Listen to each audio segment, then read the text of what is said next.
it's John Williams in Beaverton, Oregon with another edition of the Best of GIA, and I'm sitting here with two good friends, Susan Kibbey, and guess who this guy is? Brand new director here in Beaverton, and we just had this great meeting today.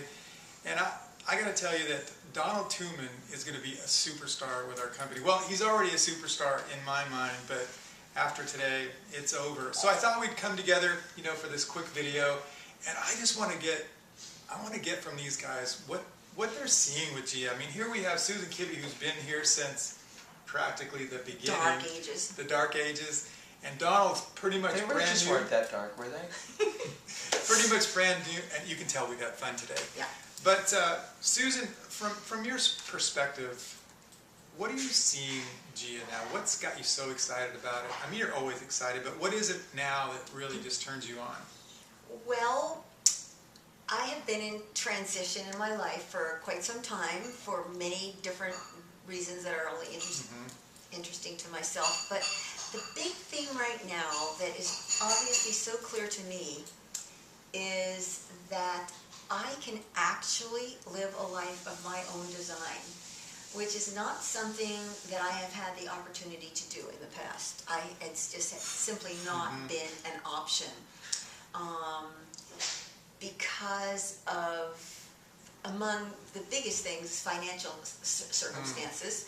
And now I can see the possibility of attracting other people who have that exact same desire as building a life of their own design and having freedom in doing that. There are so many people out there when I say, do you have even a spark of interest in making some extra money, something like that?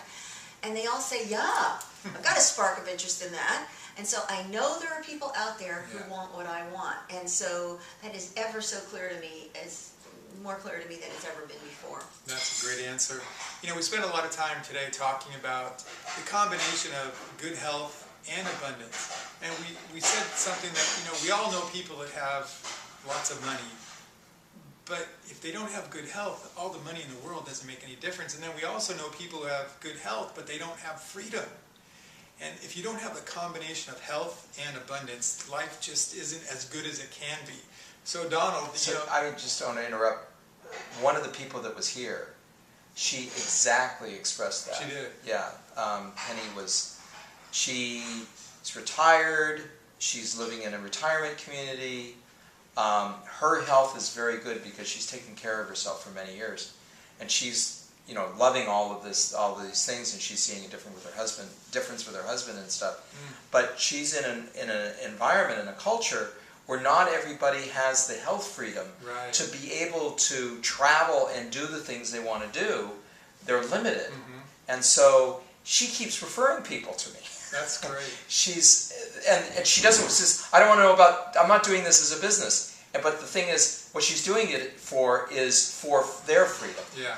And Penny had a great product experience with the pendant, if I recall today, talking about how it changed. Well, what I heard her say is just change her relationship with her husband. I think, and we've all heard that too. So Donald, you know, here's the key about Donald, that he's had experience in network marketing. He's created residual income, and he knows what that's about, and he's done a great job helping people with some great products. But now he sees the opportunity to create something more in the abundance idea. And what I mean is growing a team. So what changed for you? What went from having this product, helping people with the product, and now seeing the opportunity to really create something for you, but also for other people? Well, I think it's because I say that what I had was a retail ability. So I have a group that's still there. It's a retail group. People are using the products and stuff like that. But I never knew how to help them as a leader or as anything. Didn't have a way of helping them repeat what I was doing. Right. And so the shift is, there's two pieces that shifted. One, when you introduced me to third parties that have background information on how to do network marketing. Yeah, what he means, like third parties like Eric Worre and trainings on how to do the business, how to be a pro at this, right? Right. So that I never could figure out how to be a pro at it, but I can these other people do, and then we can just, I don't have to be that pro. I mean, I have to be the pro because people will duplicate what I'm doing, but I don't have to build the whole thing. I can have I can be a taxi driver and drive them to these other things. They can learn about it. We're all learning together, and we're working on it together. So that was one thing. And the second thing is also the piece that you introduced me to was the franchise factor, where the very, very, very first thing was to listen to this tape. And I resisted. Yeah. And resisted. And resisted. And then finally, actually, I didn't resist that part so much as I resisted the other parts. But what I did was... He resists a lot, but it's okay. I'm consistent. I'm after it. Yeah, that's right. That's exactly right. Exposure after exposure after exposure.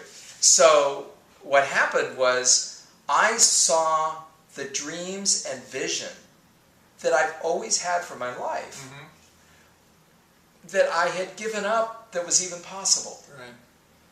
And it's kind of like you get a taste that I got a taste that that's possible, and I am unwilling not to do it now.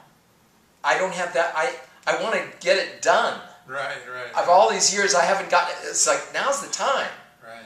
So when you talk about that, rising star, and I always, we've been through that doubts, like a day I'm down, and you're just like, come on.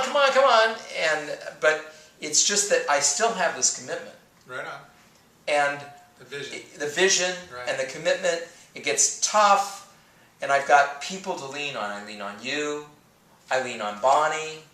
I called her. I was sitting on the curb the other day when I wanted to go out and tell my neighbors about this. Right. And I called her up and told her how I was feeling, and then got up and started handing flyers out and started talking to my neighbors. So I have the commitment, regardless of the problems or roadblocks that may come my way. I'm going to get this done anyway. Yeah. I think they've shared so many good things, and I wish I could remember all of them because they were so good. I mean, one of them was having the vision so big that the boulders turn into just little pebbles and you can get through them. I think the other thing that you said was, instead of having to know it all, you just point people in the right direction to get the information that they need. And once you realize that there's a process that works, that you don't have to know it all, then it becomes easy, and all of a sudden all the pressure is off of you. It's so much better. And I don't have to become the John F. Kennedy or the President of the United States or something like that in order to do this. Right. I've got a team of other people to work with. So I just want to say one thing about pointing. I remember one time we were talking not very long ago, and I was going through some little bit of a rant moment, and you said, Susan, do you know how to point? That's it. Do you know how to point, right? Yes, I know how to point. Yeah, I think once you get that down, that's when freedom begins. When you know that it's not about you, it's just about pointing people in the right direction so that they can, create a lifestyle of their own design, as Susan said. So I appreciate these guys. I love these guys. Hopefully you enjoyed this, and there's going to be some big things to come from the Northwest, let me tell you. Yes. All right? Yes. Great Northwest. Very excited about it. All right, guys, way to go. Thanks.